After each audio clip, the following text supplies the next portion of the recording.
The Vengeance of a Tree by Eleanore F. Lewis. Through the windows of Jim Daly's saloon in the little town of C, the setting sun streamed in yellow patches, lighting up the glasses scattered on the tables and the faces of several men who were gathered near the bar. Farmers mostly they were, with a sprinkling of shopkeepers, while prominent among them was the village editor, and all were discussing a startling piece of news that had spread through the town and its surroundings. The tidings that Walter Stedman, a laborer on Albert Kelsey's ranch, had assaulted and murdered his employer's daughter had reached them and had spread universal horror among the people.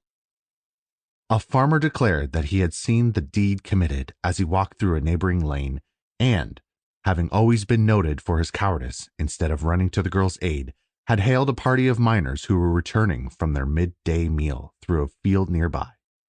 When they reached the spot, however, where Stedman, as they supposed, had done his black deed, only the girl lay there, in the stillness of death. Her murderer had taken the opportunity to fly. The party had searched the woods of the Kelsey estate, and just as they were nearing the house itself, the appearance of Walter Stedman, walking in a strangely unsteady manner toward it, made them quicken their pace. He was soon in custody. Although he had protested his innocence of the crime, he said that he had just seen the body himself on his way to the station, and that when they had found him, he was going to the house for help. But they had laughed at his story and had flung him into the tiny, stifling calaboose of the town. What were their proofs? Walter Stedman, a young fellow of about 26, had come from the city to their quiet town, just when times were at their hardest, in search of work. The most of the men living in the town were honest fellows, doing their work faithfully when they could get it, and when they had socially asked Stedman to have a drink with them, he had refused in a rather scornful manner. "That infernal city chap," he was called, and their hate and envy increased in strength when Albert Kelsey had employed him in preference to any of themselves.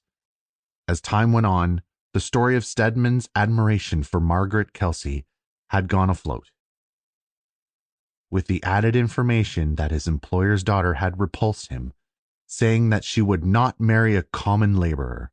So Stedman, when this news reached his employer's ears, was discharged, and this, then, was his revenge. For them, these proofs were sufficient to pronounce him guilty. Yet that afternoon, as Stedman crouched on the floor of the calaboose, grew hopeless in the knowledge that no one would believe his story, and that his undeserved punishment would be swift and sure. A tramp, boarding a freight car several miles from the town, sped away from the spot where his crime had been committed, and knew that forever its shadow would follow him. From the tiny window of his prison, Walter Stedman could see the red glow of the heavens that betokened the setting of the sun. So the red sun of his life was soon to set, a life that had been innocent of all crime, and that now was to be ended for a deed that he had never committed. Most prominent of all the visions that swept through his mind was that of Margaret Kelsey, lying, as he had first found her, fresh from the hands of her murderer. But there was another, of a more tender nature. How long he and Margaret had tried to keep their secret until Walter could be promoted to a higher position, so that he could ask her for her hand with no fear of the father's antagonism. Then came the remembrance of an afternoon meeting between the two in the woods of the Kelsey estate. How, just as they were parting, Walter had heard footsteps near them, and glancing sharply around, saw an evil, scowling, murderous face peering through the bush. He had started toward it, but the owner of the countenance had taken himself hurriedly off. The gossiping townspeople had misconstrued this romance, and when Albert Kelsey had heard of this clandestine meeting from the man who was later on to appear as the leader of the mob, and that he had discharged Stedman, they had believed that the young man had formally proposed and had been rejected.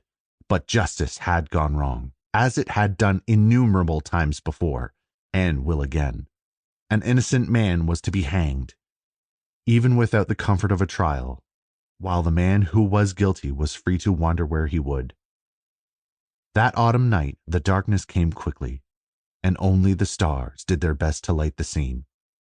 A body of men, all masked, and having as a leader one who had ever since Stedman's arrival in town cherished a secret hatred of the young man, dragged Stedman from the calaboose and tramped through the town, defying all, defying even God himself.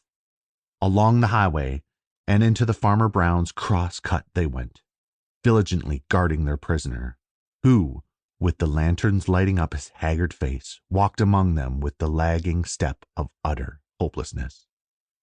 "That's a good tree," their leader said, presently stopping and pointing out the spreading oak.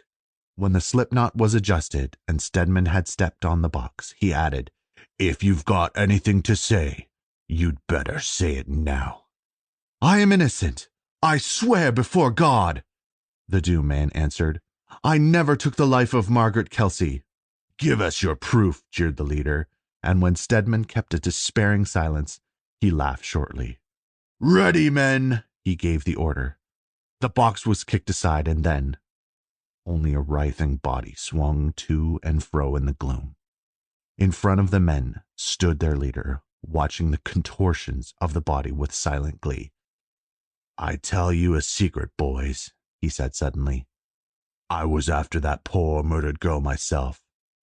A damn little chance I had. But by God, he had just as little." A pause.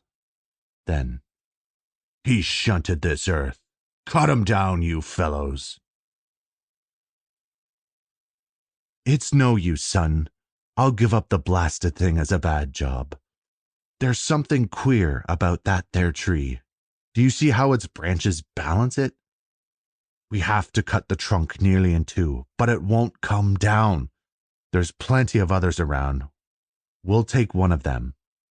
If I'd a long rope with me, I'd get that tree down, and yet the way the thing stands, it would be risking a fellow's life to climb it. It's got the devil in it, sure."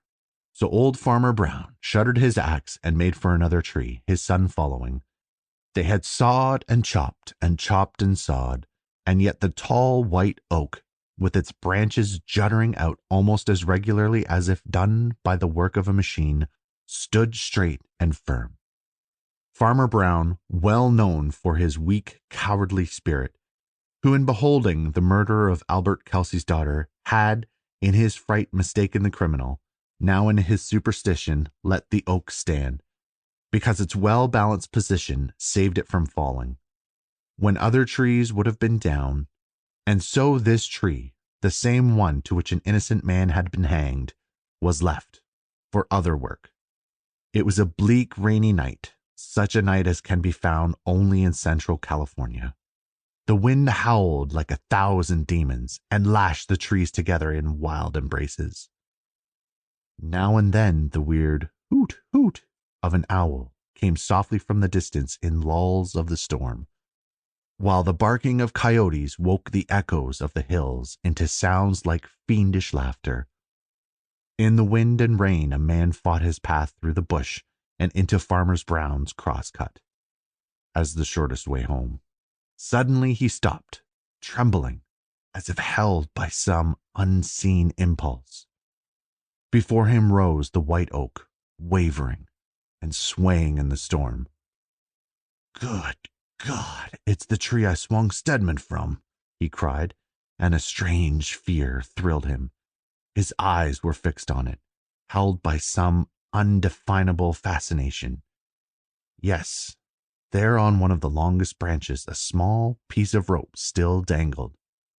And then, to the murderer's excited vision, this rope seemed to lengthen, to form at the end into a slipknot, a knot that encircled a purple neck, while below it writhed and swayed the body of a man. "Damn him," he muttered, starting toward the hanging form, as if about to help the rope in its work of strangulation. "Will he forever follow me? And yet he deserved it. The black-hearted villain. He took her life." He never finished the sentence. The white oak, towering above him in its strength, seemed to grow like a frenzied living creature. There was a sudden splitting sound. Then came a crash, and under the fallen tree lay Stedman's murderer, crushed and mangled. From between the broken trunk and the stump that was left, a gray, dim shape sprang out and sped past the man's still form, away into the wild blackness of the night. End of recording.